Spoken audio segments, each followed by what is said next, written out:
The following feature presentation is part of the Skywalking Network. This is what you can look forward to on episode 467 of Skywalking Through Neverland. Yeah. So right there, it's like we're watching Star Wars. Yeah, it's so cool. And made me very happy just to be there and to be among the first to get to see the show as well. It's like do do do do do do. How would you pitch the Acolyte to those who haven't read The High Republic? That would answer a lot, which we shouldn't talk about. Yeah. do do do do do. It's true from, altogether now, a certain point of view. Are you ready? Off to Neverland! Here we go! A long time ago, in a galaxy far, far away. To all who come to this happy place, welcome. Disneyland is your land. When I first made Star Wars, everybody in Hollywood said, well, this is a movie Disney should have made. You're more than just fans. You're family. Best day ever! Secrets loud. It's about family, and that's what's so powerful about it. Hey. When you use a bird to write with, it's called tweeting. When we visit the world of Disney, we never grow old. It's a Peter Pan, Never Land that keeps us young in heart. This is Jedi Master Obi-Wan Kenobi, and you are skywalking through Neverland. I have a good feeling about this. Hey, Skywalkers! The next new Star Wars live-action show is here. We've been waiting 4 years for this dark side murder mystery High Republic series with twists and turns. But now, we want to welcome you back to Skywalking Through Neverland. I am Richard Woloski, but now everyone please say hello to my sweetie wife, Sarah. Hey, Skywalkers! Well, we are excited this week. Whenever a new Star Wars show comes out, it's so exciting. Mm-hmm. Season of the Force may be ending at Disneyland, but we've got a new Star Wars show, so that's awesome. Not just one episode, but 2 episodes. Yes, we're so looking forward to it. All right, well, we are your enthusiastic podcast destination for the many decades of your Star Wars, Disney, Marvel, and pop culture fandom. So it's time for your weekly big Kelnaka Wookiee hug from us and a little sprinkle of pixie dust for our family of Skywalkers. Right now, we are live on the Skywalking Through Neverland YouTube channel right now, and we see a lot of you watching right now, so please comment. Let us know where you're watching from. Looks like Leilani Shu is here. Hey, Leilani! Hey, Leilani! Tika the Jawa and the Star Wars trivia scorekeeper. That's right. She did such a great job at Comic Palooza. Yeah, she was multitasking. Leilani was doing the scoreboards with one hand, the other hand she was live streaming. Live streaming on her Instagram. Yep. Gotta love it, Leilani. All right. Well, if you haven't already, please subscribe to our YouTube channel and then click the little bell for notifications. And subscribing to the channel really helps. Last week, we asked for more subscribers, right? Yeah, we asked to get us up to 8,922. Uh-huh. And guess what? You said, yeah, let's go to 8,925. Yeah. And I said, whoa. Let's put the brakes on that, okay? That's way too many. Let's pull it back. Now, as of this recording, we have 8,929. Whoa! So that's 7 more than what I was expecting, and That's 4 exciting. more than your expectations. Yep. So thanks, Skywalkers. So do you think we can get it to 8935? Yes, let's do it. 6 more. This is the best way to get subscribers. You know what you do? You ask. You ask. Yay, you ask. Woohoo. Because if you don't ask, you don't get. That's right. Oh, and Justin Smith is currently watching us on X, which we do go live to. And now I guess we can see the comments from. So yeah, if you're on X watching us, if you comment, I guess we'll see them. Yay. Thanks, Justin, for being our guinea pig there. She means that in a oh-so-sweet way. Oh, yeah, of course. All right. Well, in this episode, we give our review and break down the first 2 episodes of The Acolyte. Mike Celestino joins us once again. He's from Laughing Place to help us break down the story in spoiler-free and then spoilerific detail. A big discussion is coming right up.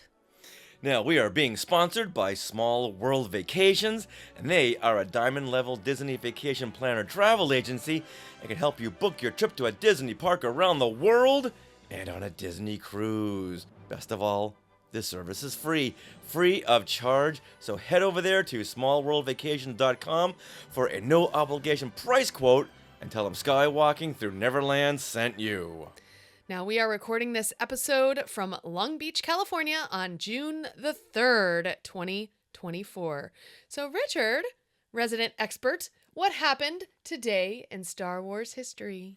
I'm so happy you asked, because on this day, June the 3rd, in 2006, 18 years ago, Hayden Christensen wins Best Villain for his portrayal of Anakin Skywalker in Revenge of the Sith at the MTV Movie Awards. Thank you. You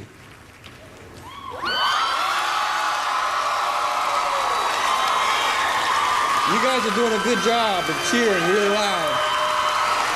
This doesn't suck. This is very cool because you know, you guys voted for it, and so I want to thank you. I want to thank George Lucas for giving me the chance to play such a cool character, or I should really just be accepting this on his behalf, really. But nevertheless, amazing. Thank you very much. Wow, what a speech. I don't think he was prepared for this. No, I don't think he was prepared to win at all. I don't know why. Well, because previous versions wasn't the Phantom Menace and Attack of the Clones, they were kind of panned a little bit, or No, you're thinking of the Oscars. Okay. Pshaw. Right. See, we have the People's Choice Awards and the MTV Awards. I hold those in high esteem. Yes. Because they nominate and vote for the things that we've heard about. Right. And the things that we care about. The popular vote. Yes. Popular vote always counts. Whereas the Oscars are like, how can we seem elitist? Oh, yeah. So this is what I deem worthy. So this is Hayden Christensen winning an Oscar. And He's just such a shy guy. Yeah. So he went up there on stage with a baseball hat tucked over his face. Oh. Yeah. But you know what, Hayden? You so deserved this award. And hopefully this won't be the first award he wins for playing Anakin Skywalker. Rumor has it he's going to be in Ahsoka Season 2. That would only stand to reason. After what we saw in the first season, he's got to come back. I don't know. I think she made her peace with Anakin finally, so I don't see him coming back. I don't know. You know what? It was a very popular sequence in Ahsoka. It was. So well, you know Skywalkers, you let us know in the comments. Let's give the fans what they want. Yeah. More Hayden Christensen. There's wanting in the Clone Wars. There's wanting, and then there's like story. So yeah, well, look at the big story around the Clone Wars. She could have flashbacks. That's true. How about a whole season of Ahsoka 2 flashbacks? I mean, that was real. Oh, I got chills watching those Ahsoka like in her head with Anakin. Oh, amazing. That's what I'm talking about. Now, also in this broadcast, Gnarls Barkley and his band performed the song "Crazy" in full Star Wars costumes. How cool! How are you playing these instruments with a full Wookiee suit on? Yeah.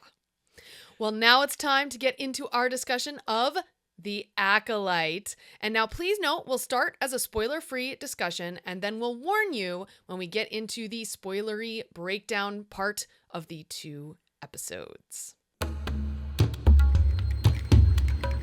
In December of 2020, during the Disney Investor Day, many new Star Wars shows were announced. The Acolyte attracted so much attention as it was called a mystery thriller that will take us into a galaxy of shadowy secrets in the final days of the High Republic. The Acolyte is now here! The first 2 episodes premiered on Disney Plus on June 4th. We invited our friend Mike Celestino, the lead Southern California reporter and editor of Star Wars content at laughingplace.com, to help break down these episodes. Hey, Mike! Hey, guys. It's so great to be back on the show. Thank you so much for inviting me back to chat about The Acolyte. I really can't wait to talk about this show with you. Oh, great. Yeah, us too, because we know that you've been following the High Republic. That's true. It has, 59 books in Phase 1? and 312 comics, right? They have been piling up. Yes, they take up a lot of space. That's for sure. And So we thought, okay, who's been following this? Because way too much. You know, one like I always say, I'm still on Splinter of the Mind's Eye. I'm on the last chapter. So at some point, I will get to the High Republic. And I tapped out at phase 1. So there you go. Not that it wasn't good. It was just a lot. It was just a lot. So, but you know, we'll get into that in just a bit. Yep. But before we get there, Mike, how was your May the 4th? Not just May the 4th, the month of May. Star Wars month. Yeah, we just wrapped up the Star Wars month of May. What did you do? What were your highlights? Spent a lot of time at the park at Disneyland at Star Wars Galaxy's Edge. I just got to hang out with you guys there a few days ago, so that was fun. Enjoying Season of the Force, which was the kind of 2-month-long celebration of Star Wars at Disneyland, and that incorporated a lot of different attractions that you know about, like Hyperspace Mountain. There were new additions to Star Tours, and we got some new fun interactions at Galaxy's Edge, like the BD droids and Sabine Wren hanging around. There's a cool scavenger hunt that you can do, and the new fireworks show, which is a lot of fun. And the Bard droid made his debut just a couple weeks ago, so it was cool to see him as well. And then for May the 4th specifically, my wife and I and the rest of our trivia team, we have a regular trivia team, went down to the Scum and Villainy Cantina in Hollywood and did their Star Wars trivia, which was much more challenging than I had expected. And I will say, out of 42 teams that attended that event, we came in 4th place, which is a pretty good showing. And, you know, as somebody who consumes and writes about Star Wars for a living, I was very impressed with the teams that beat us. So and coming in third, it's the team of Filoni and Favreau. Oh. They just nudged you out. Yeah. Yeah, we had quite the month of May. We saw The Phantom Menace. Of course. On May the 3rd. Mm-hmm. I haven't seen The Phantom Menace in the theater since 2012 with the 3D release. Mm-hmm. And there we were mostly paying attention to how it was 3D incorporated. So it was really fun to pay attention to the movie as a whole, you know, just on screen. I loved that. And then after that, we did a whole bunch of trivia panels and panels at different conventions. Comic-Con Revolution on May the 18th did a number of panels. And then last weekend at Houston Comic-Palooza did another handful of panels. So we had a great Star Wars month of May. Yeah. And actually, as we record this, it's June 2nd. This is the final day of Season of the Force at Disneyland. Everyone, moment of silence for Season of the Force. Sad to say goodbye to those. Sorry, I broke the moment of silence already. That's okay, we'll edit it in. Sad to say goodbye to those BD droids, because I believe those are going away with the end of Yeah, season they are. Yeah. When we were just there, they said these, say goodbye to them, because if you're not here on June the 2nd, you won't be seeing them for quite some time. Indeed. But they'll do some R&D, some research and development, figure out what went right, what went wrong, but nothing went wrong that I saw. They never broke down. They were entertaining the fans, the groups. They had like a whole story around them. It was very cute. Yeah, they were striking some Instagram poses. They were twerking. Yes, they were. These BD droids are so 2024.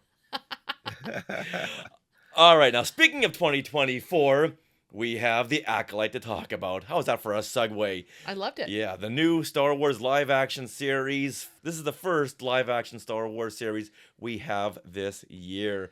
Off to a blazing start. So, Sarah, go ahead and read a summary. Okay, so The Acolyte is a Disney Plus Star Wars mystery thriller series of 8 episodes, and the series is set at the end of the High Republic era of Star Wars and 100 years before The Phantom Menace.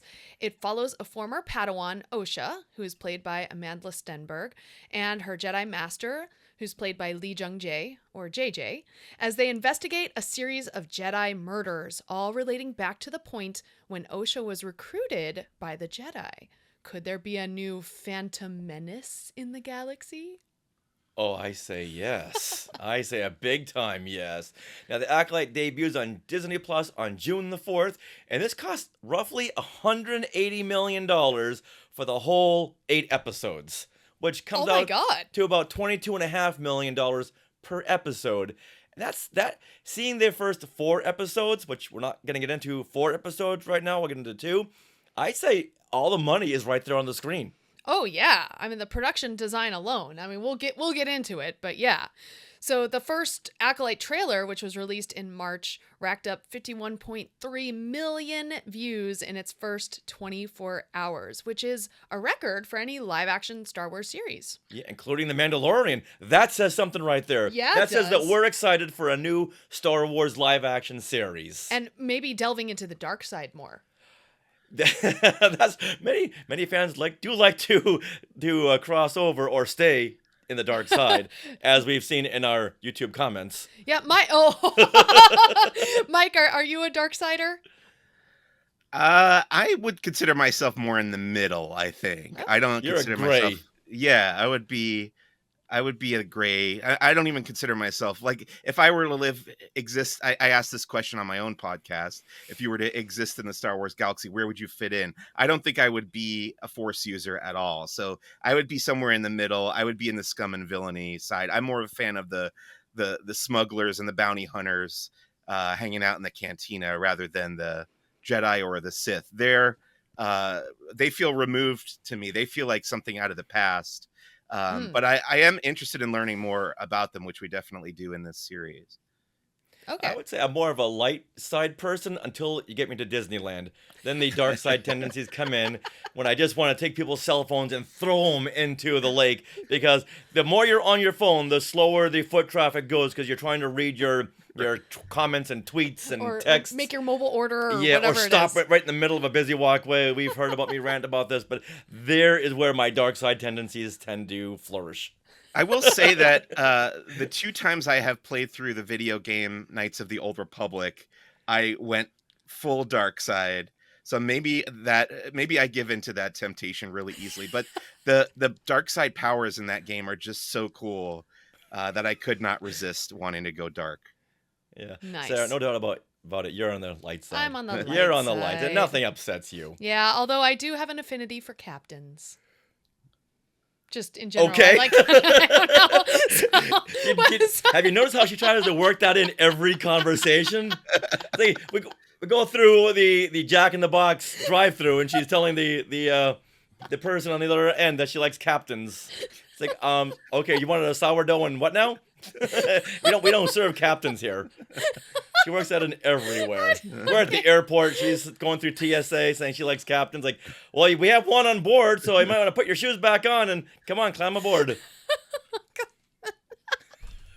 All right. Okay.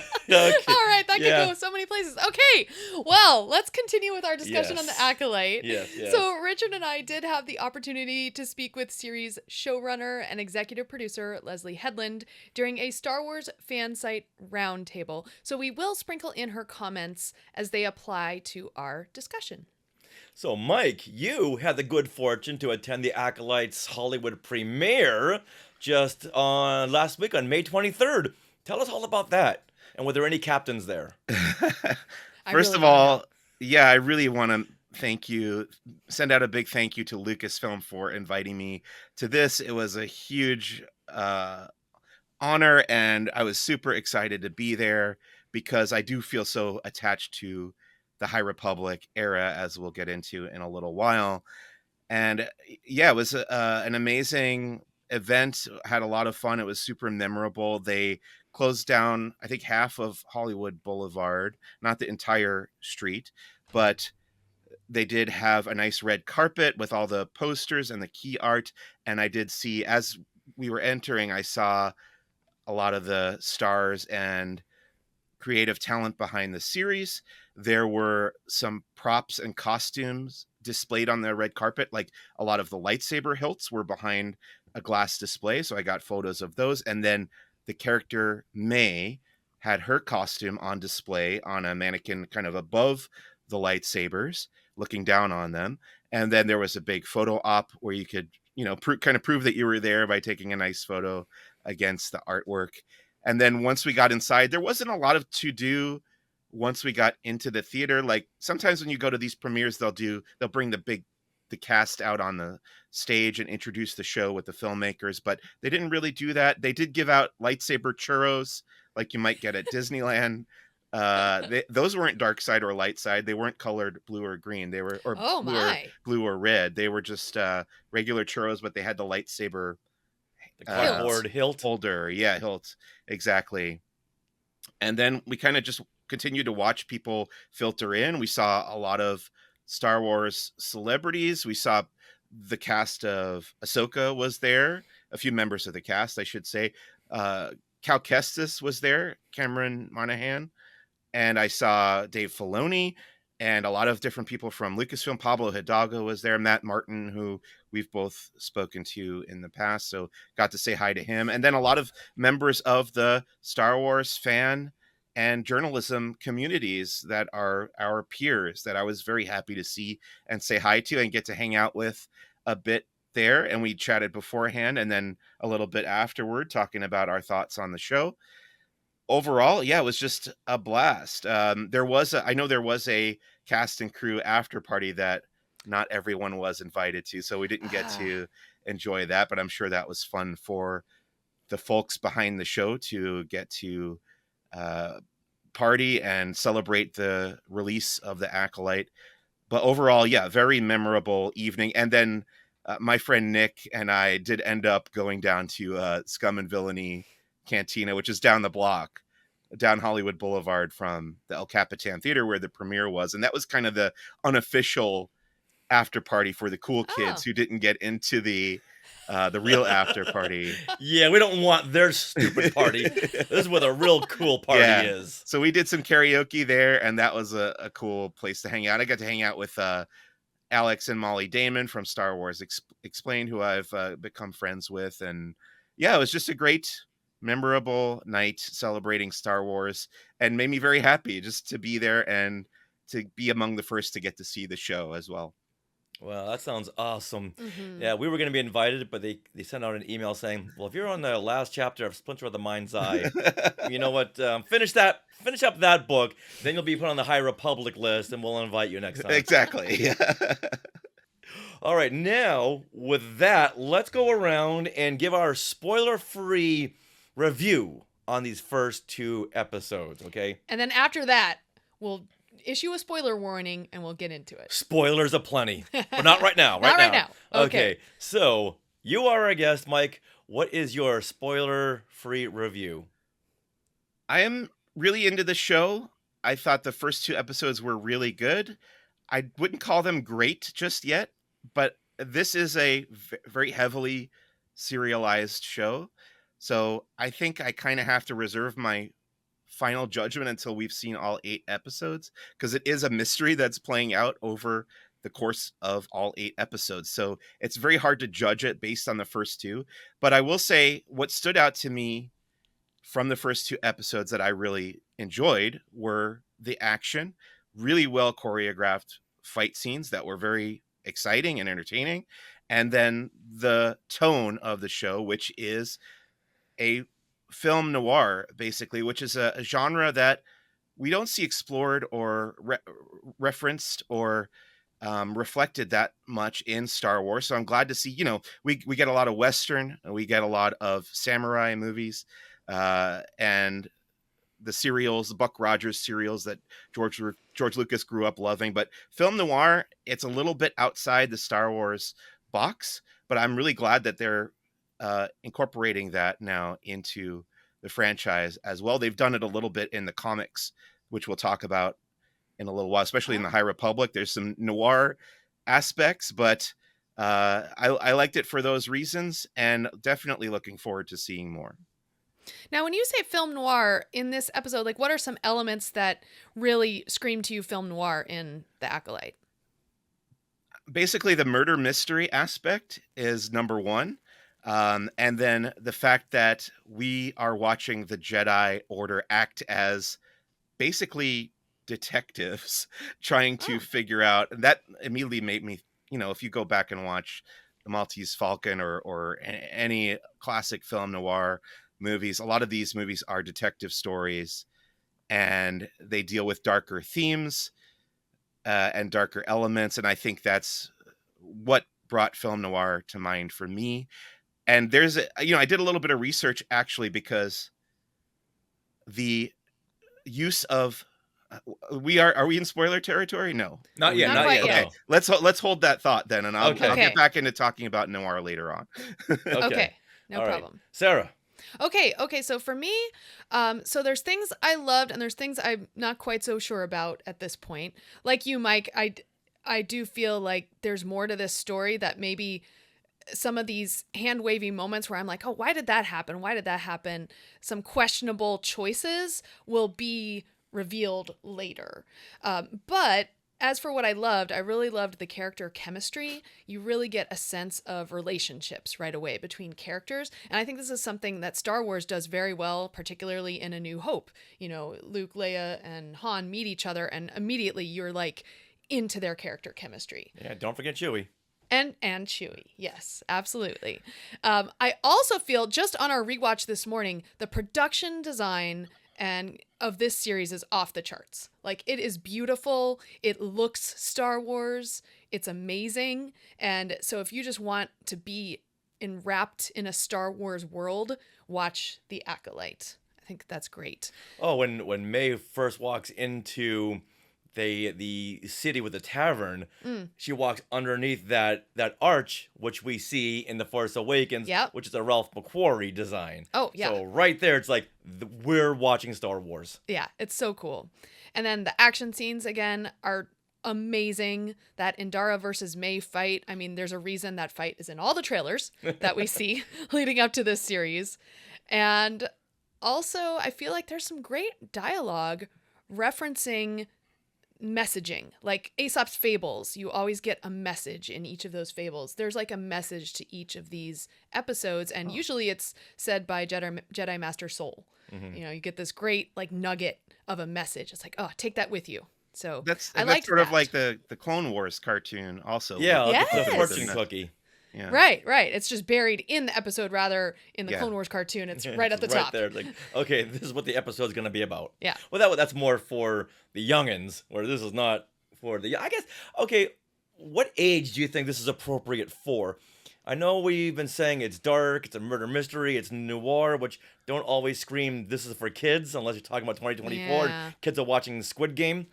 I would say tweens plus. Like maybe it's 10 plus or 11. I would say, tween. Yeah. Maybe 13 on. Yeah. At the same time, it's never graphic so far. Like, there's no graphic violence in it. Very true. There is violence, obviously. There's fights, but you're not seeing a lot of gore. So I think it's on par. The violence level is on par with what we've seen before in Star Wars. So if you're used to that and that's what you're hesitant about, it's nothing to be concerned about, really. My overall opinion, there are a lot of plot holes, and you got to be careful introducing a Jedi trait that's like new or that that a Jedi can do, and then they don't use it later when they should to like capture a bad guy. And that just really bothers me, those little plot hole moments. Okay. So overall, I'm liking it, but I'm like Mike, reserving a little judgment. Okay. Richard? Which is fair enough, because it's only 2 episodes and there's so many mysteries to unravel. Mm-hmm. Now, this is the first original Star Wars show that isn't a spin-off since The Mandalorian. And I'm really excited about that, because you can get into it without having to do so much homework. Even though there's 515 books, you don't really have to have read that in order to get into The Acolyte. And judging by the fight footage we've seen of Master Indara and May, this is going to be something that's... The Jedi aren't just going to fight with lightsabers, but they're going to use this Force Fu. I'm not sure if that's an actual thing or just the fans have coined it Force Fu. I think maybe Leslye Headland actually said that in Oh, really? Yeah, in an article. You're right. Now, for the mysteries... Now, the series is described as a murder mystery, but that mystery is pretty much resolved in the first half of the first episode. Well, part of it. But there is a mystery upon mystery upon mystery upon mystery. When one mystery is solved, 15 more jump out of the box. So I'm here for it. We haven't had a mystery since the Wrong Jedi episode of the Clone Wars. Ooh. there's a lot of great moments and great character moments, and there's a rumor that Lucasfilm is planning a season 2 of The Acolyte, which I hope is true, because we don't know where, if it does go through, will these characters go into that series? Because the High Republic has how many characters, Mike? Too many. Yeah, exactly. And that's my point, that even if we lose all these characters, it's like Fargo. If we lose all these characters, we'll come back with a new series with a whole slew of new characters. Right, and a whole new mystery. And a whole new mystery, or a whole new genre. Instead of the film noir, they're going to go on to something else. And so that way, this show is always going to be different. And the more they can do to televise the High Republic, the better for me, since, like I've said, there's no way I can read all this material. So I just start adapting all those books, and I'm happy. All right, now let's get into the spoilers. Attention, Skywalkers. Spoilers ahead. Warning. Attention, Skywalkers. Spoilers ahead. Warning. Spoilers ahead. Spoilers ahead. So if you haven't watched already, make sure you watch those 2 episodes, then come back so you can hear all of us talk about these in detail, which is the fun part, honestly. Like, we love getting deep into these episodes. So episode 1 is written and directed by Leslye Headland. And Richard, why don't you start us off here? All right. Now, I got to start off by saying, at this press junket we were just invited to, the question was asked, how would you pitch The Acolyte to those who haven't read The High Republic? Great question, and this is Leslye Headland's answer. Oh, I would say pitching The Acolyte to people who are unfamiliar with The High Republic, I would say this is a fresh entry point. It could definitely elevate the show if you've had the experience of immersing yourself in that in beautiful world. But you certainly don't need to have read anything or know any references to it, because we are taking place a bit closer to the prequels than the High Republic. So hopefully we have enough referencing of the High Republic, but we're not leaning on it narratively to support our story. I would like to think that our story stands on its own. Great answer, because I've already seen some comments on social media. Do I need to read all these High Republic books? So I think this quote needs to be out there more than it has just with this press junket. Yeah. Just so people will know, okay, I don't need to read all this stuff. And that's kind of what's been scaring people away from some of the Marvel movies, that with 35 movies in, what's going on? Where do we start? Yeah. Yeah. So I think that needs to be on the poster. All right, and later on we will ask you some of those relationships, Mike, but sure. But first of all, let's give a summary of episode 1. So a mysterious shrouded woman shows up at a local cantina on the planet Ueda and picks a fight with Jedi Master Indara / Trinity. The two go at it Matrix style without the fancy camera moves, and in the end, Indara is killed while saving the barkeep's life. The murder is pinned on a young woman named Osha, a one-time Jedi Padawan, since she was identified by the barkeeper. As it turns out, it wasn't Osha, but her twin sister May, who was believed to be dead for 16 years now. This brings us to another question. Who was that helmeted figure with the red lightsaber that May reported into at the end? Ezra Bridger.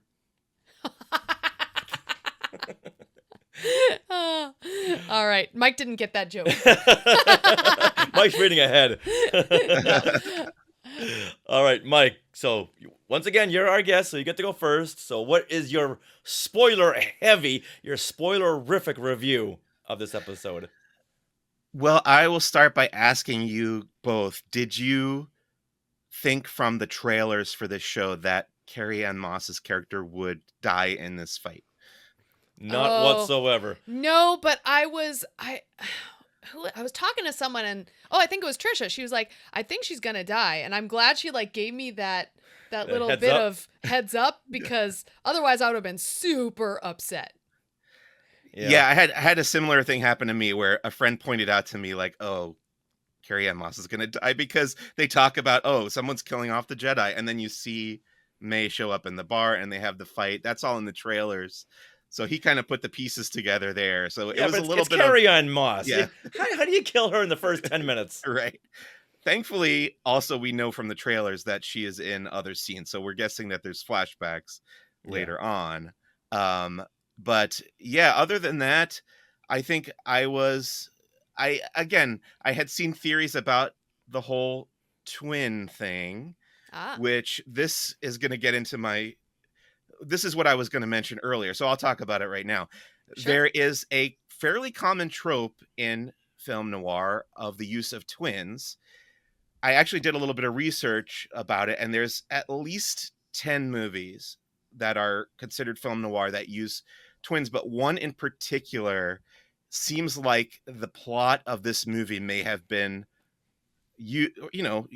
as Star Wars does a lot, we're recycling old ideas from Hollywood. And there's this movie called The Dark Mirror from 1946 that is a murder mystery that involves someone being identified at a crime scene, and she has an alibi. An alibi. Thank you. She has an alibi, concrete alibi for why she wasn't actually there, and it turns out to have been her twin that committed the murder, which is exactly what happens here. I have not seen this film, but I am going to check it out. We might actually be talking about it on my podcast, Who's the Bossk, at some point in the future. But I just thought that was very interesting that they have also carried over this very specific trope that is common in film noir. So that was interesting to me. I really liked all the characters that we met for the first time, especially I think Jedi Master Soul might be my favorite character in this first episode.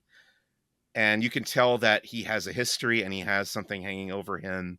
And he's coming into this mystery with some baggage that we do learn about later on.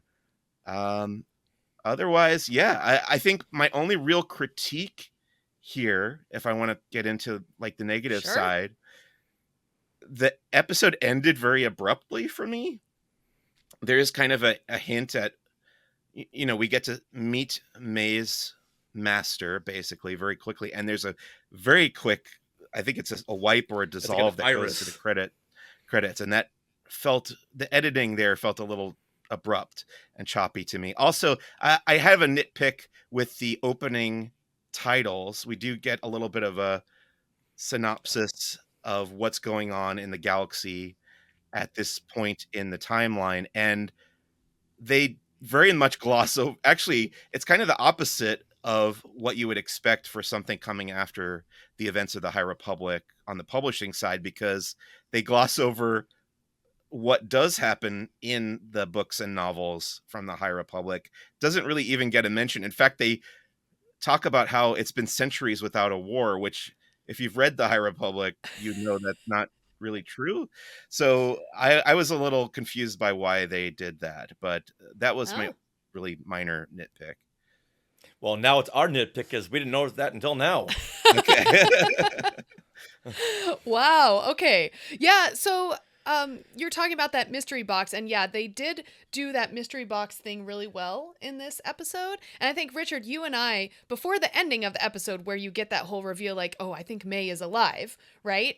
Osha, throughout, Richard and I were speculating. We're like, well, is this like a Fight Club thing? Like, is Osha have a split personality that she's like, a dark side May and a light side May, like when she's on that snow planet and she sees that vision of young May and she follows it. I'm like, oh, what's happening here? Like, and then she goes into the cave, and the cave is where you reveal things in lore. Like just in general, a cave is where you really find out your psyche, like, and that you can become part of the dark side when you knock off Darth Vader's helmet.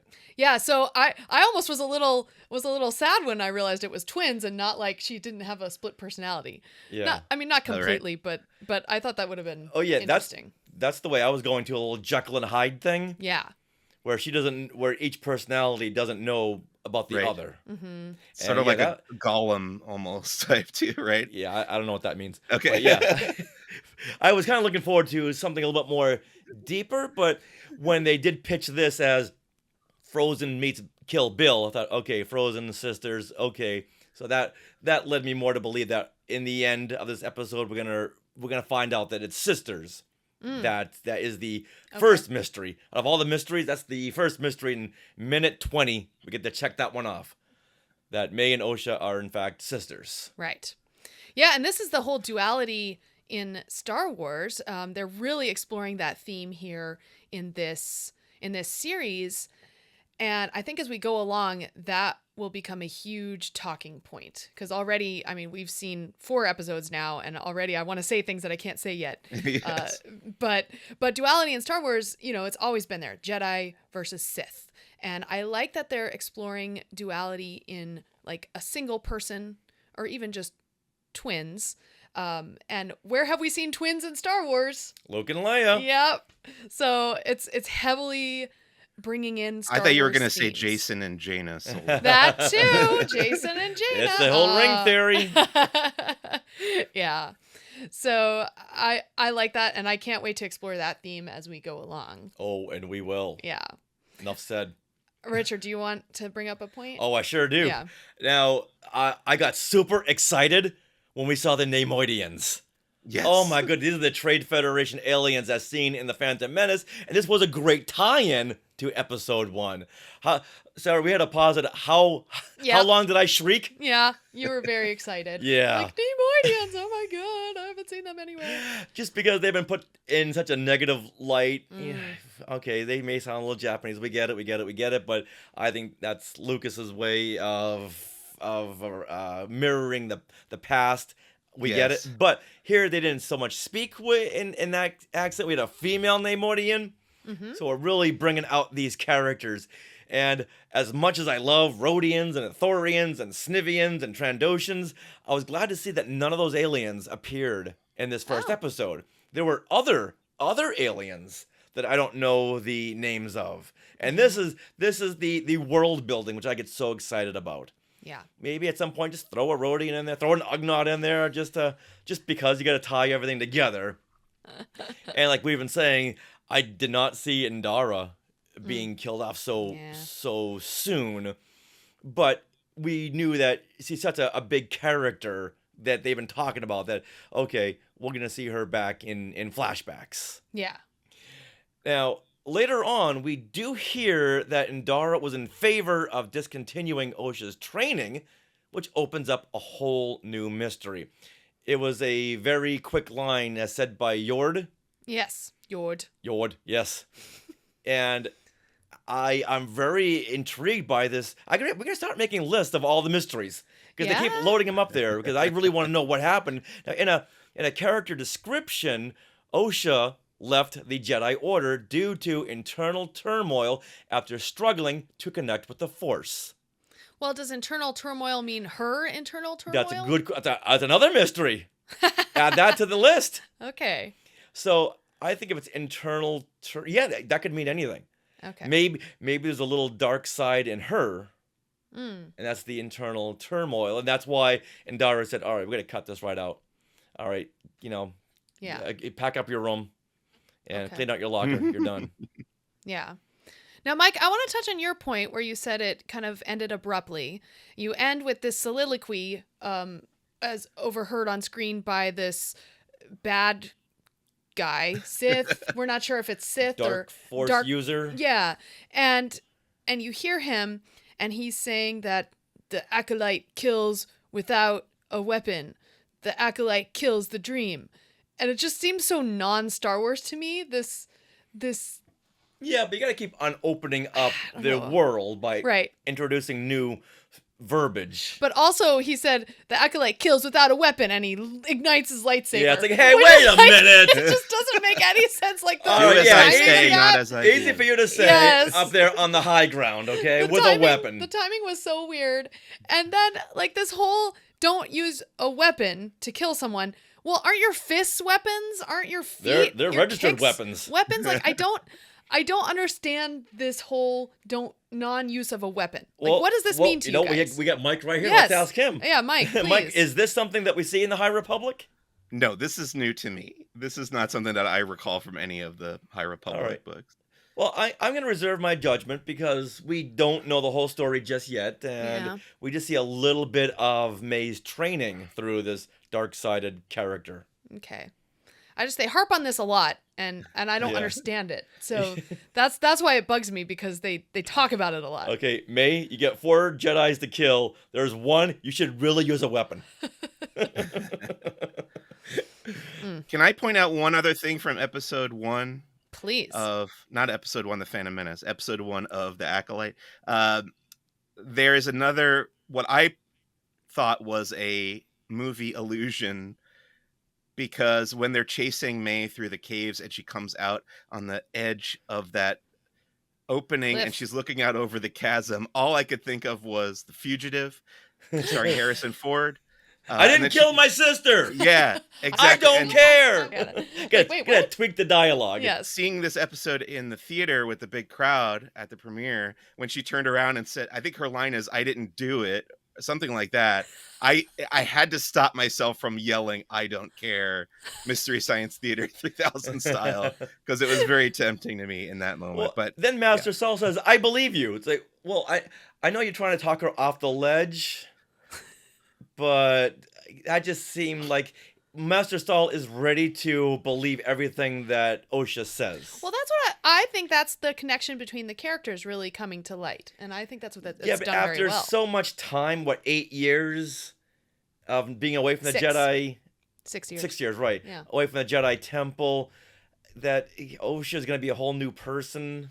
Yeah, just like Ahsoka. But Master Soul can read people's thoughts. Remember, he's got that Jedi ability. Well, then, if that's the case, then I'd like to have seen him put his head down, his arm out, and just get that one moment. It's like, okay, now I get it. Now I get it. Okay.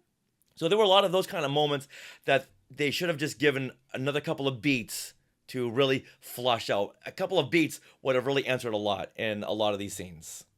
All right, with that, let's move on to the second episode.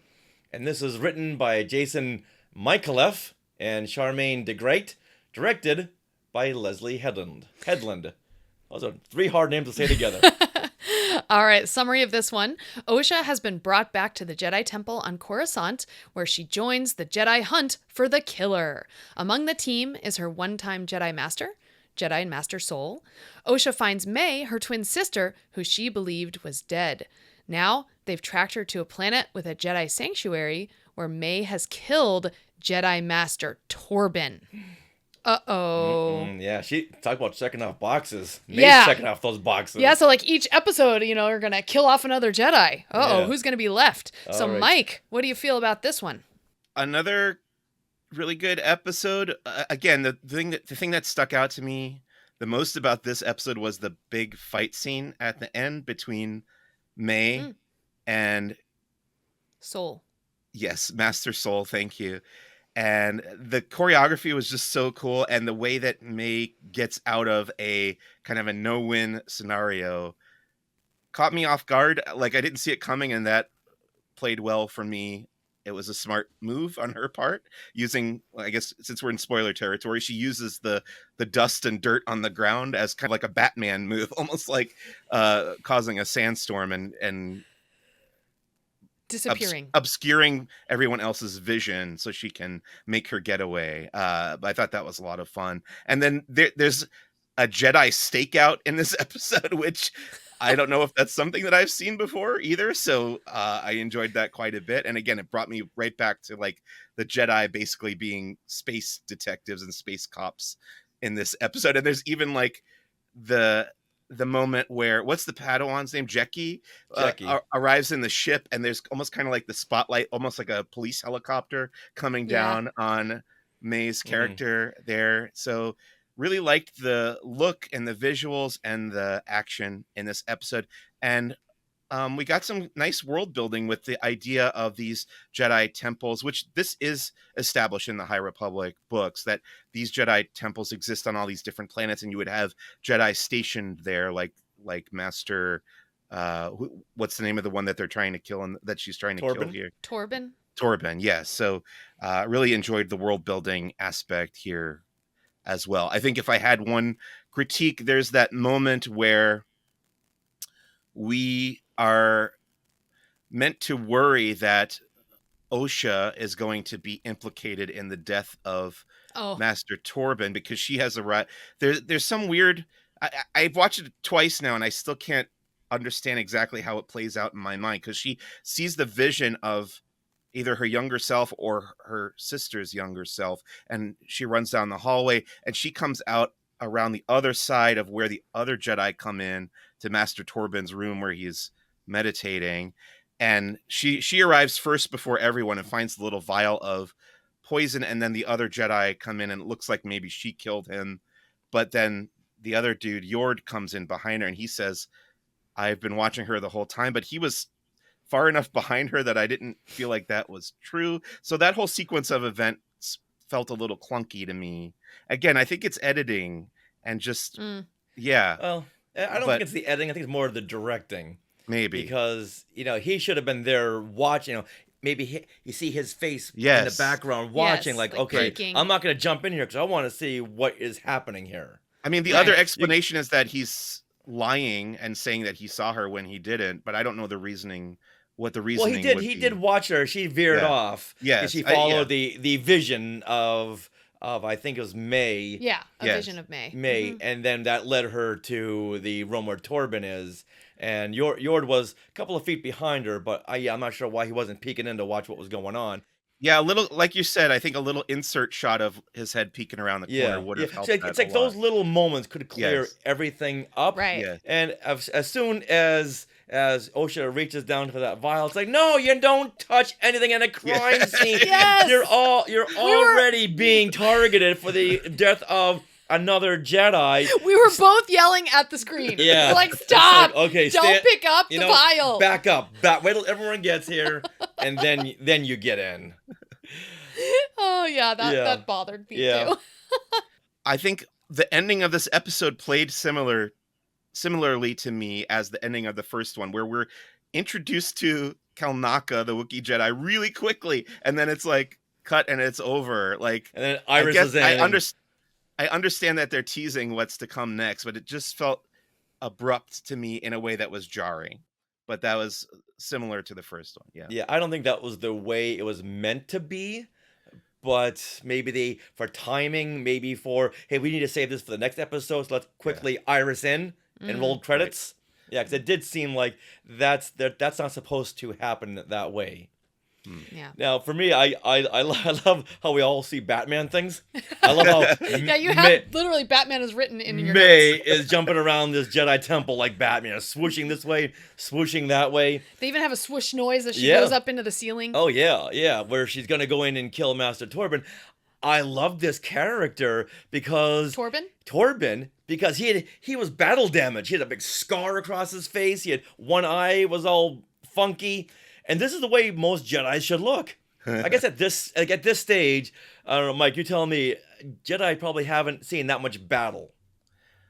Well, at the beginning of the High Republic books, there's that opening text in the beginning of the Acolyte that says the Jedi have not seen war in centuries, which is true at the beginning of the High Republic books.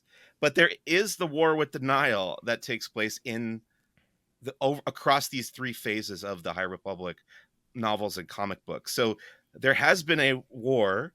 It's not like a Sith war, but it is a war. I would call it a war. So that was a little misleading, but yes, they have seen battle within the last couple hundred years. I don't know exactly how many years have passed, but obviously the High Republic books have not ended yet as of this point. So we don't know exactly what the timing is, I don't think, between the end of the High Republic books and the beginning of the Acolyte. So it's hard to say how accurate that is, I guess. But yes, they have seen battle in that way. The only thing we can really assume is Vernestra Rwoh is a character in the High Republic books. She's very young. And then in here, she's like a Jedi master on the High Council. We don't know how long that species lives. Exactly. That's she could be like a descendant of Yoda. They could go for 900 years. Now, my point being that I loved seeing the battle damage on Torben because JJ, who plays Master Soul. Yes. It's easier than pronouncing his name. He looks a little too perfect. His hair is always done very coiffed. Right. So I like the fact that this guy has seen battle. Oh, okay. And that's the way most things I think in the Star Wars universe should be. Very used, very, very battle scarred.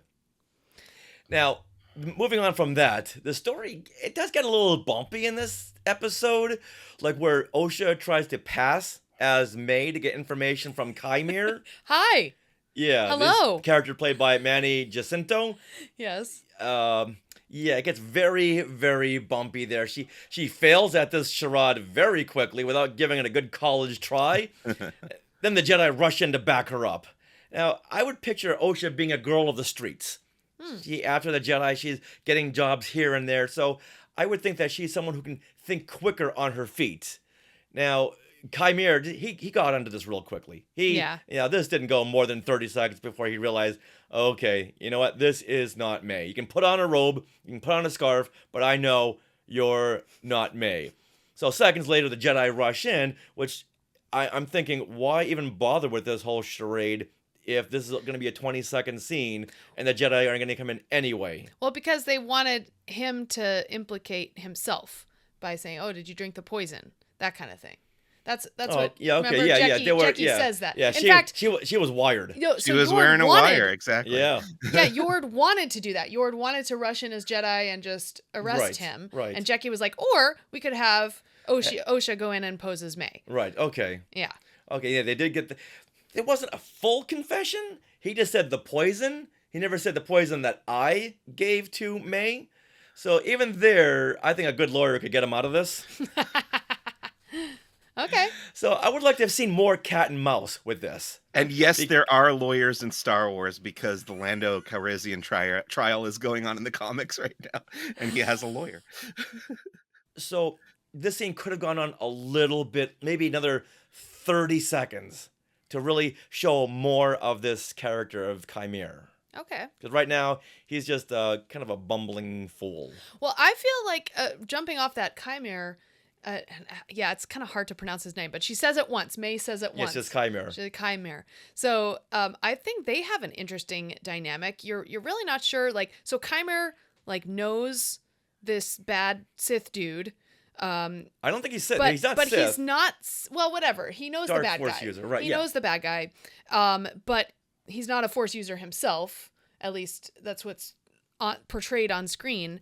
And so he just seems to be like the sidekick character who knows an awful lot. Mm-hmm. Yeah, that's true. And happens to drop a line of the Sith code in his dialogue.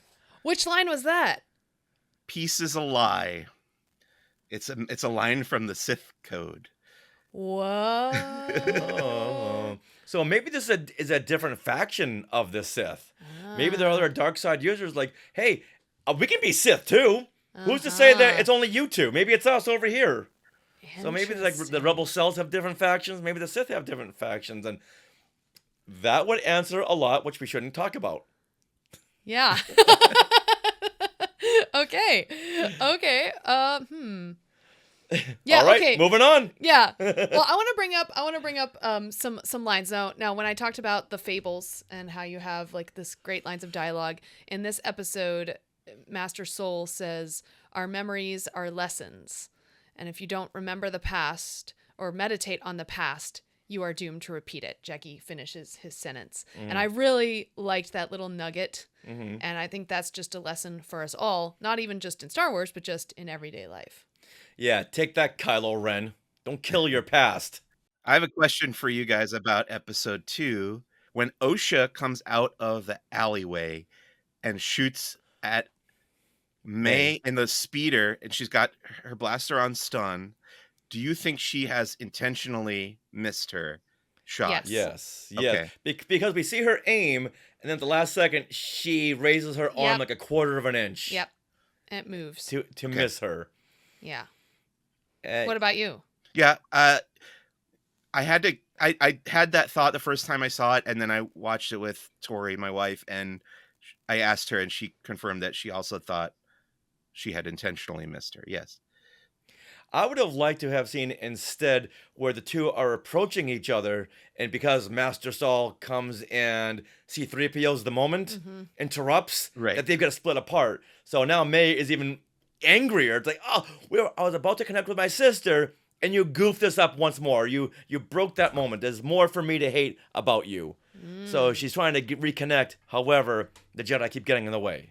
As it is, we do see Master Soul right after she misses, after Osha misses her sister. Master Soul gives her like this long look, this long knowing look. Like, I see what you did there. That's exactly what I said during our second viewing. I said, oh, he's putting it together. Like I hadn't made that connection the first time, but yeah, definitely agreed. All right, so Mike, you've been keeping up with the High Republic books. One of the reasons you're on here is to Other than the fact that you're our friend and we like you. Yeah. Tell us what elements of the books or the comics have carried over into this series. So what you got? I would say I have consumed probably 95% of the High Republic. I've read all... Mike, we should ask someone else. Where is Come the on. end record button? 100%. Read all the novels, all the comics. I played the VR game. I don't know what else there is, but the things I have not consumed are the short stories that were in Star Wars Insider magazine and the manga called The Edge of Balance. So those are the gaps that I have. I've also only seen part of Young Jedi Adventures, which is in the same era as the High Republic.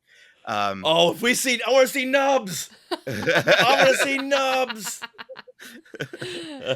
So based on my knowledge, I counted 3 direct things that have carried over so far in these first 2 episodes. One of them you've already mentioned. Vernestra Rwoh is a major character in the High Republic books. And obviously, like you said, she's gotten older here. And she does, as you've seen in the trailer, in clips that have gone out in the marketing, she does have a lightsaber whip that she finds, or I think she creates it herself in one of the books. Yes, she does. Doesn't her lightsaber turn into a whip? Yes, she can turn a dial, and it can go from standard lightsaber blade to whip form. So that will pop up, I'm sure, later on in the series. Another thing is the Jedi Vector, which is the ship that they fly around. It's like a 1 or 2 person fighter ship that the Jedi use as a starfighter, basically. That's the ship that Yord arrives on the Nemoidians Trade Federation ship to talk to Osha. You see the Vector arriving and landing on the ship. That's because I was wondering in episode 1, why doesn't Yord take Osha with him back to Coruscant on the same ship? Instead, he puts them on that like robot, the droid-driven prison ship with all those other. I was like, why would you do that? But I guess the in-universe reasoning would be there's no room on the Jedi Vector because it's a 1 or 2 person. I think it's a 2-person ship. So him and Jeki would have been. Is it those 2 that show up together? Actually, no. Yord and that little squirrel-looking girl. Yeah, she's actually like a Zygerian, I think. Yeah, like a Zygerian and a Zabrak had a night together. Yeah. Got it. Okay, so that was the second thing that I noticed carried over. And then the third thing is called the Barash Vow, which is what they said Master... who's the second guy who dies? Torben. By the way... There's a lot of names. I know. By the way, there is a Jedi named Torben Buck in the High Republic, but he's a Chagrian species, so this is not him. I guess Torben is a more common name in a galaxy far, far away. But there's this thing called the Barash Vow, which was actually introduced in Charles Soule's Darth Vader comic book, but then now they've explained in the High Republic the origins of the Barash Vow, and this is basically a Jedi going into self-imposed exile and not participating in the Order for however long it takes to atone for one's past mistakes. So that's basically what Master Torben is doing when he's floating there in that Jedi temple in episode 2. He's taken the Barash Vow. They actually say it in the episode. So that's right out of the High Republic as well. But yeah, that's if you want to learn more about the Barash Vow, pick up The Blade by Charles Soule. great comic miniseries set in the High Republic. Other than that, I will totally agree with everything you guys said and everything Leslye Headland said, that you really don't have to have read the High Republic at all to understand what's going on here. It is almost completely separate, except for and the robes look like they do on the book covers and in the comics. I will say as well, like the color scheme of the Jedi Order at that point is similar, so that carried over. I think what probably happened here is Leslye Headland talked with a representative from the Lucasfilm Story Group, probably Pablo Hidalgo, who is credited as the Star Wars lore advisor, I think, is in the credits. But he probably talked about this High Republic project that was in development around the same time, and what aspects of that could carry over, because this Acolyte is in between the High Republic books and the prequel trilogy. So I'm sure Leslye Headland met with the High Republic authors and had discussions like, well, who could have survived from that point into this point? Right. Vernestra being the obvious one so far. Will we see other characters? I kind of hope so, as a fan of the High Republic. But yeah, those are the big things that jumped out to me so far. Okay, cool. All right, good. Is there anything from the High Republic that you hope to see coming up? I will say I had made a prediction months ago that turned out to be wrong. I predicted that they were lying, that Lucasfilm was lying to us about who the Wookiee Jedi was, because they called him Kelnaka in all the announcements and reveals at Celebration last year, and they referred to him as that in the marketing. And I thought for sure, they're pulling our legs, and this is the Wookiee Jedi Buryaga, who is the featured Wookiee Jedi in the books and comics of the High Republic.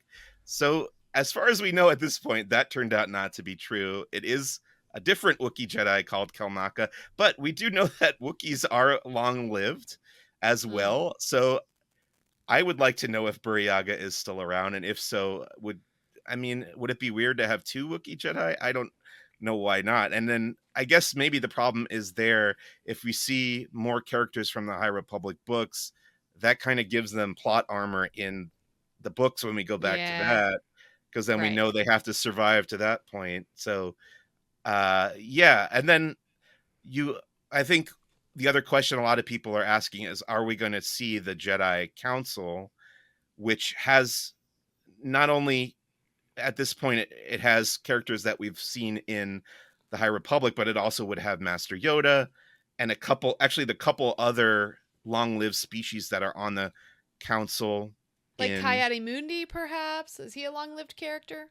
I want to say Yarel Poof, who is I don't remember the name of the species, but he's got a very long, thin neck and the little tiny head that bobs around. Yeah, he pops up in the High Republic. So yeah, I think maybe it'll happen in the final episode, if they do it at all, where we'll see the High Council, the Jedi High Council, and that would be cool to get a Yoda cameo, because we know from recent Star Wars stuff that Frank Oz is at least willing to come back and play the character. He's done the voice on the cartoons.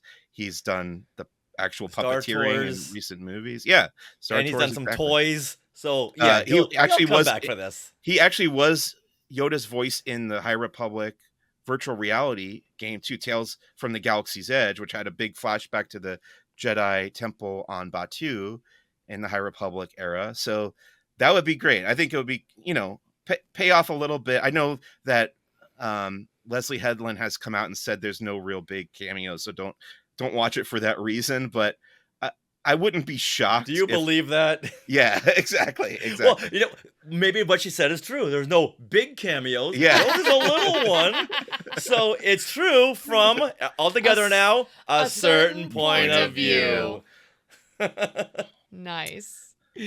Wow. Okay, so we gotta really pay attention to all these High Republic Easter eggs that Mike is pointing out. Yeah, that's fun. Now, if you've seen any other, let's say, Star Wars film Easter eggs or any kind of connections that someone who just knows the films can go, oh, I know that, or I know that, or I've heard that before. Like there's a lot of quotes Yeah. We've heard Vanessa Rose says, "May the Force be with you." Mm-hmm. Right. When Master Soul is teaching the little Padawans, what's his first line? Your eyes can deceive you. Yes. Don't trust them. Yes, Right. and then Yord says, "I have a bad feeling about this," at the beginning of their stakeout. Yeah. That line got a big applause moment during the premiere screening for sure. Oh, that's awesome. Oh, I'm sure. So I'm willing to bet that those lines were thrown in because you want to connect some of the original trilogy or prequel fans into the series. All right, well, should we actually talk about part of why this story was inspired?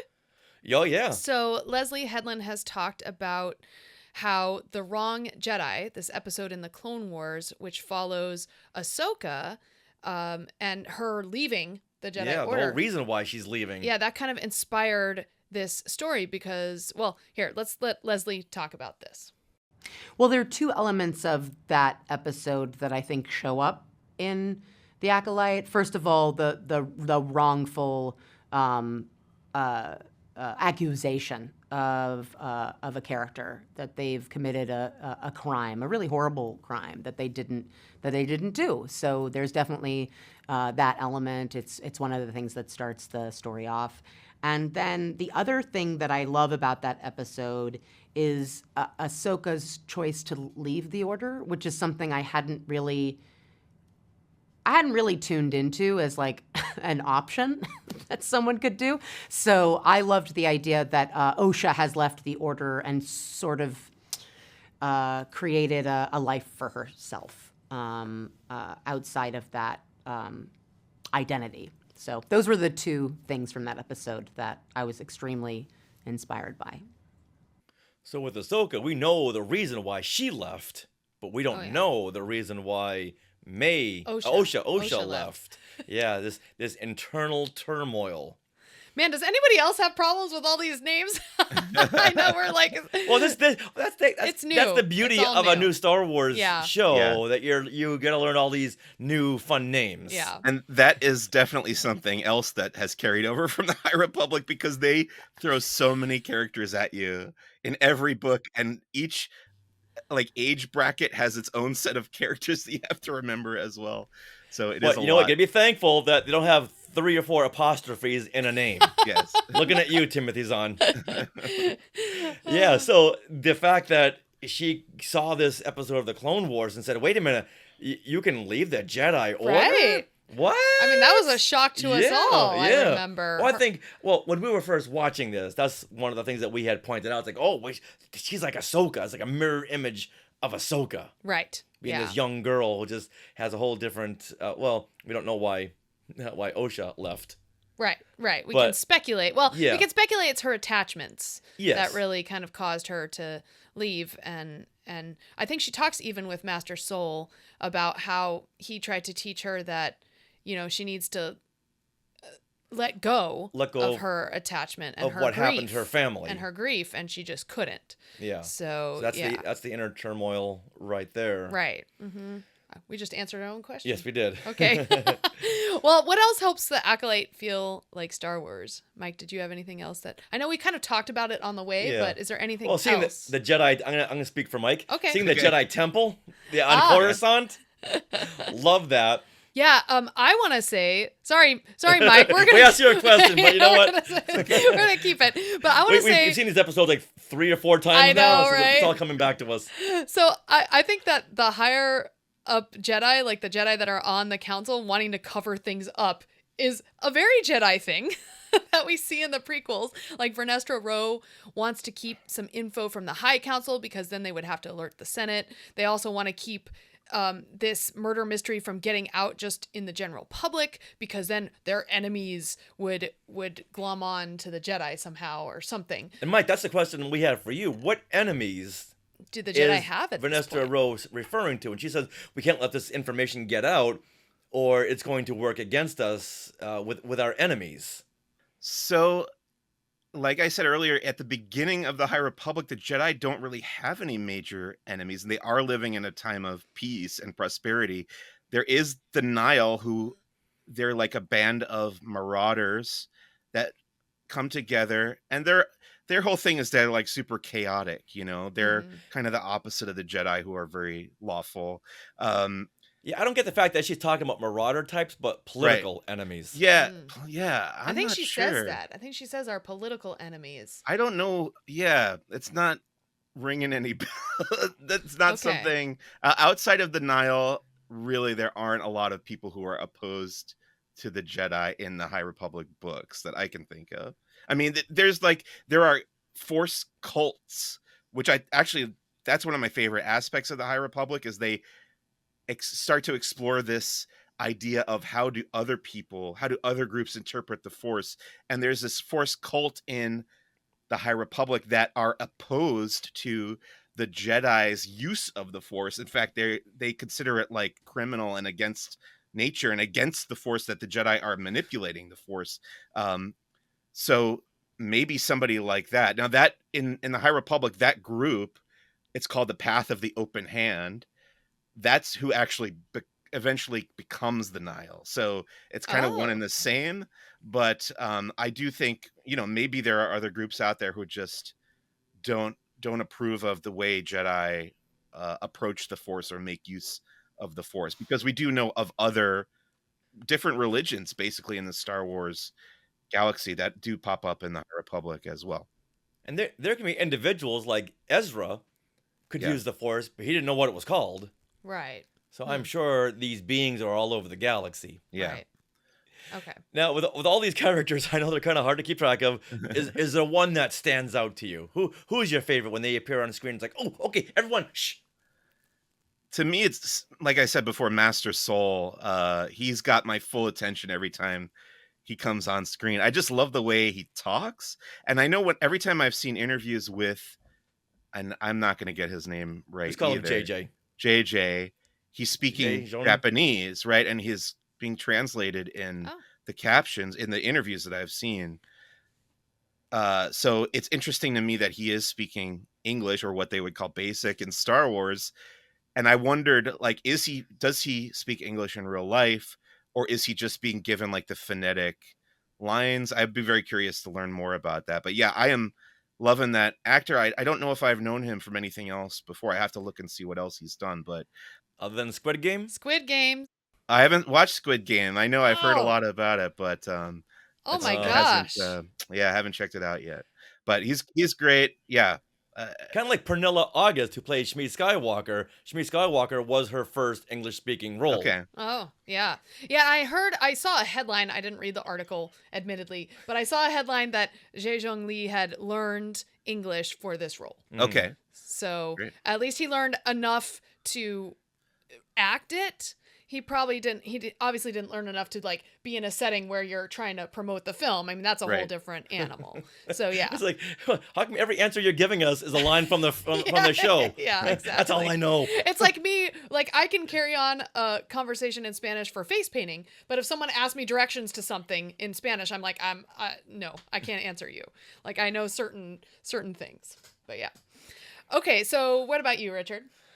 I'm gonna go with Pip. Oh. This is OSHA's little Swiss Army pocket droid. Okay. And I can't wait to get one of these myself. Now, since the Acolyte was shot in England, Neil Scanlon was in charge of the creatures and the droids. And let's play a clip from the press junket where Leslye Headland talks about Pip. The droid Pip was so much fun to work with. Amandla would joke that it was like a little Mercedes-Benz in her pocket because every time she was done with a take, they would come and take it from her because it was so it was remote controlled by a puppeteer who was excellent and actually worked with Amandla in rehearsals so that the character felt very much like, so that the droid felt very much like a character. So yeah, Neil was instrumental in all of that. Okay, Galaxy's Edge. You got to sell Purgles and you got to sell a Pip. I will be shocked if a Pip is not available in some form because that is prime merchandising right there. Yes. I'm sure Hasbro will jump on this and you'll see him readily available at Target next month. I love how Star Wars can just keep evolving. Like, oh, there's droids. Okay, we got droids that are astromechs. Okay, we got droids that are BB units that are round. Mhm. And every time you see a new droid, you're like, whoa, why didn't anyone else think of that? Oh, now, B from Andor? Yeah, B from Andor. And now you see Pip, who she can pop off his head and use it as a screwdriver. He's a Swiss Army pocket droid. It's amazing.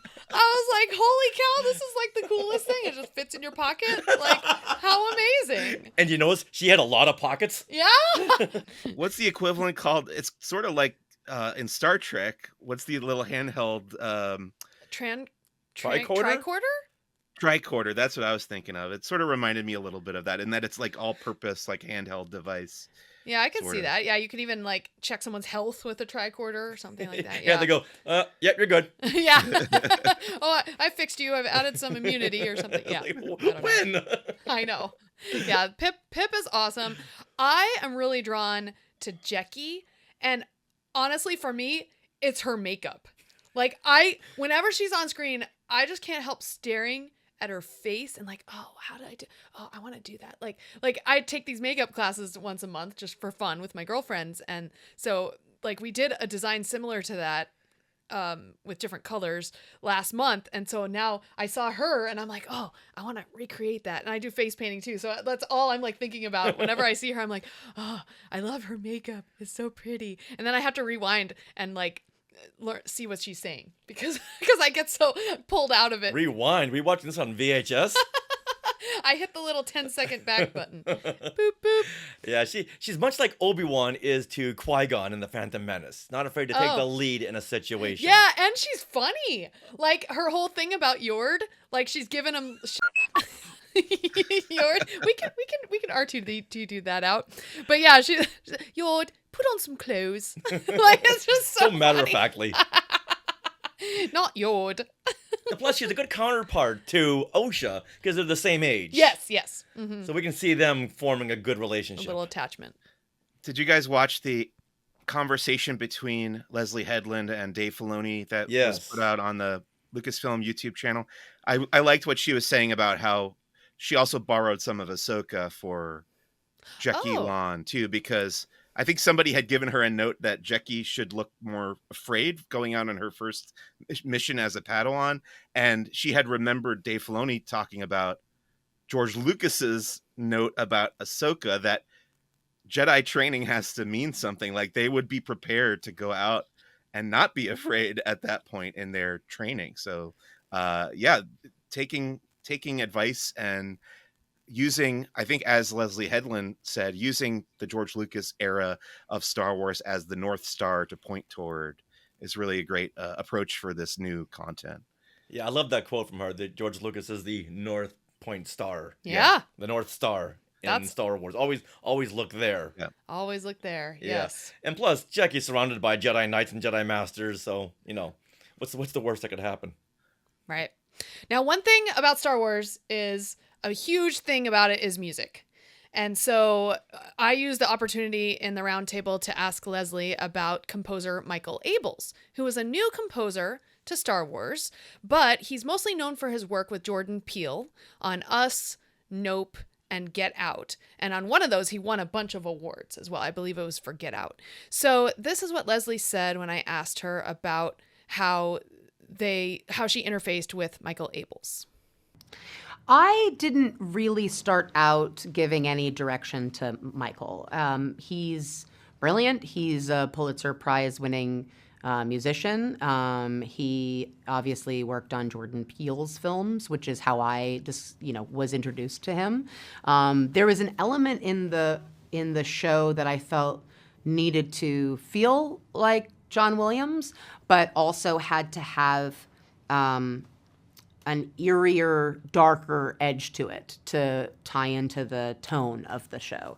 Initially, I didn't really give him a lot of direction. It was more once we got into specific cues that I would say I would give certain direction, like this just doesn't feel, very Star Wars-y to me. Or he would say, I think this is a really huge moment because a lightsaber is being pulled out, and I would say, yeah, but it's the bad guy pulling out a lightsaber. So, and we would kind of have those really spirited conversations about how to execute or how to support choices that were elements of Star Wars that we've seen before, but be specifically in his perspective and voice and point of view as a composer.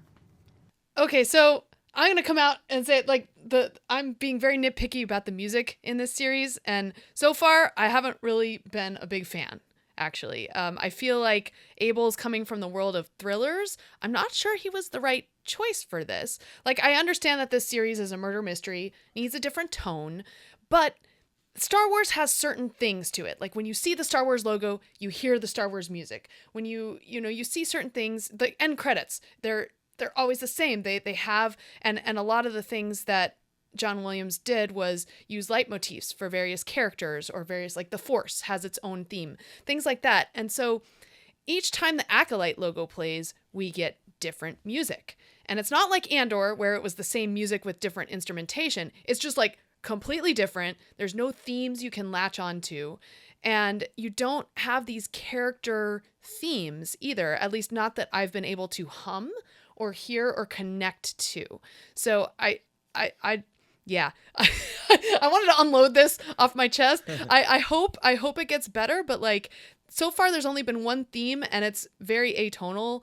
It's like do do do do do do.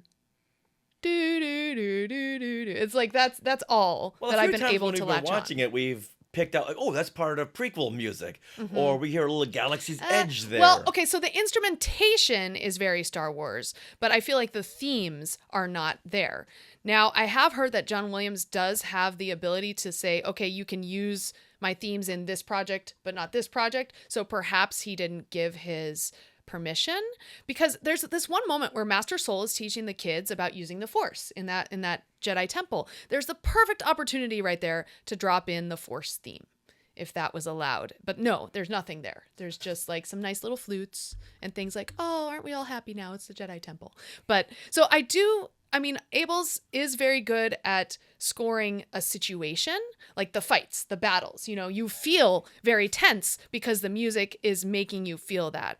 But those overall arching themes of Star Wars, I don't hear. But if you heard the Star Wars Force theme in that Jedi Temple scene, would that have taken you out of it? No, if it's done in the right way, if it's done kind of like surreptitiously on flutes and things. Oh yeah, so different instrumentations. Yeah. Yes, different instrumentations, okay. But just I would have liked to have heard that.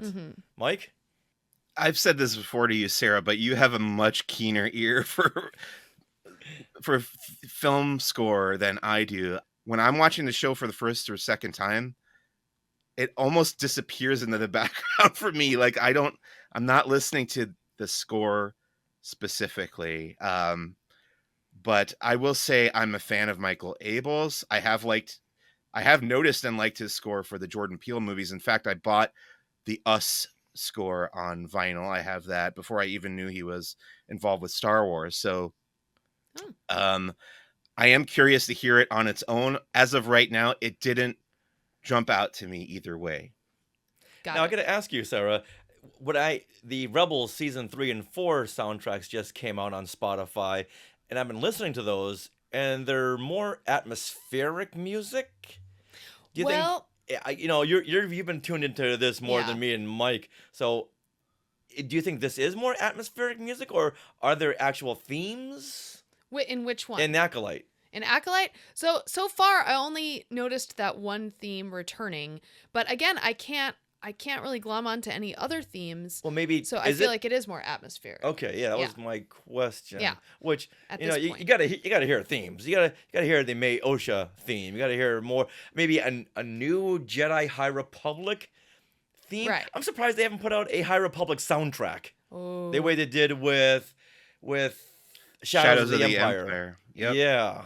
Get Joel McNeely on the line. That score, the Shadows of the Empire score, I bought it in 95 when it came out on CD. And I remember liking it back then, but I hadn't listened to it in decades. And it came out on vinyl a few years ago, and I got it, and I think it's great. Like it's a fantastic soundtrack. As much as I did re-listening to it now as an adult. So highly recommend it.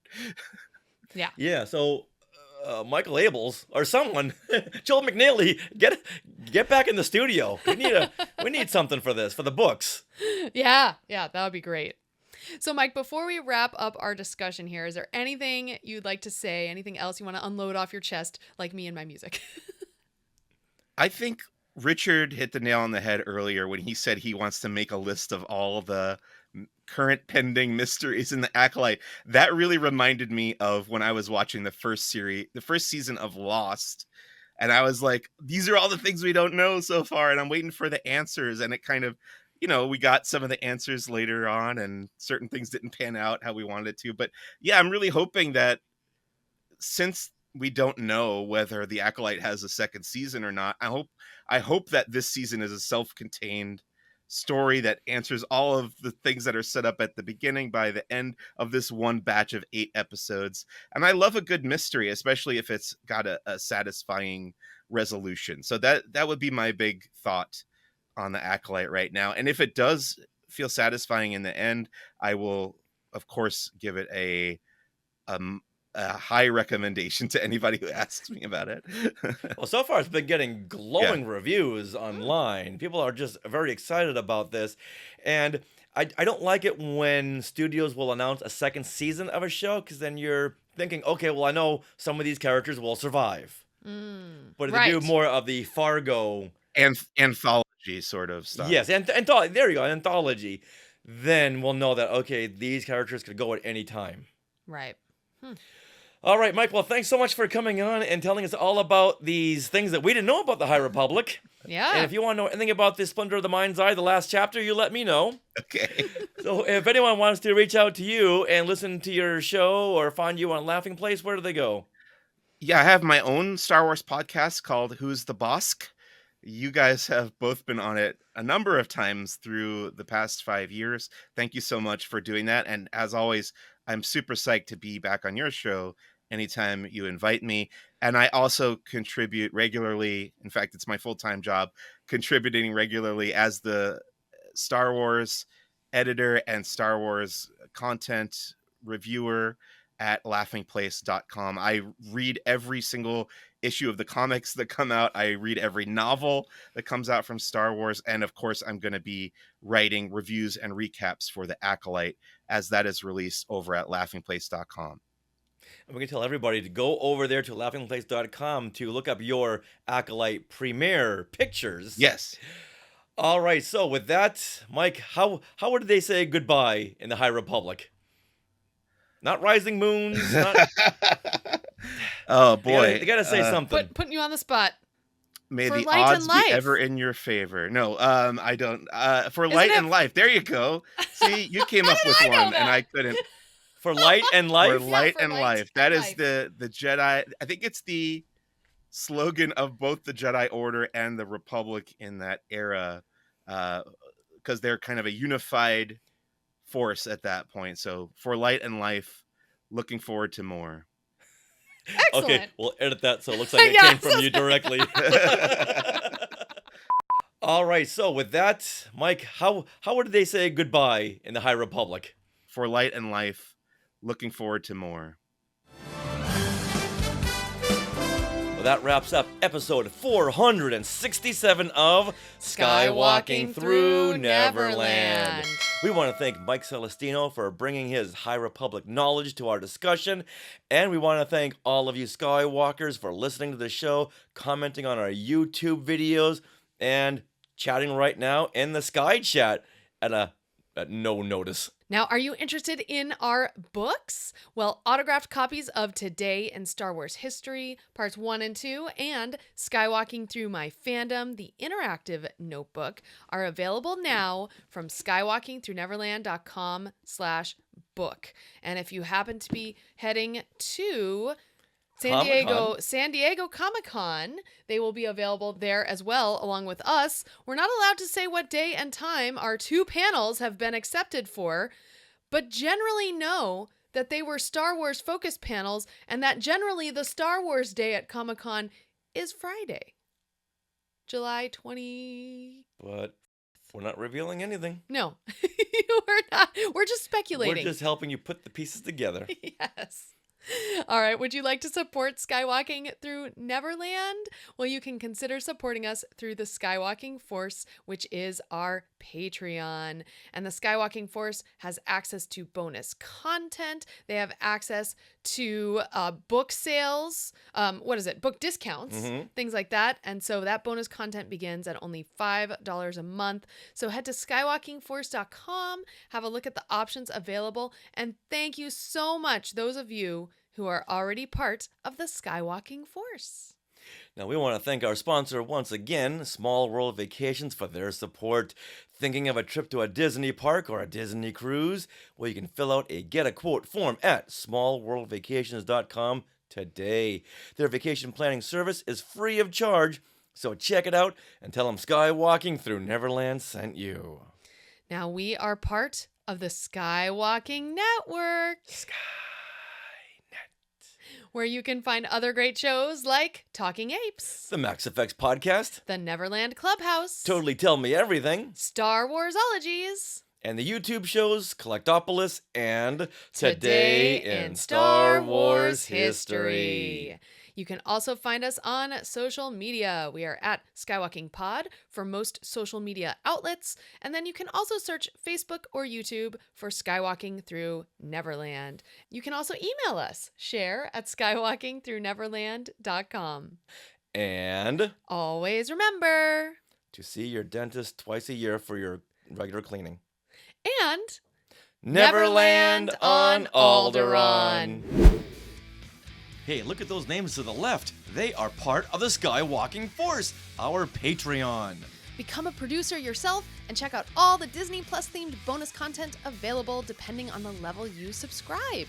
Become a member of the elite Skywalking Force at skywalkingforce.com.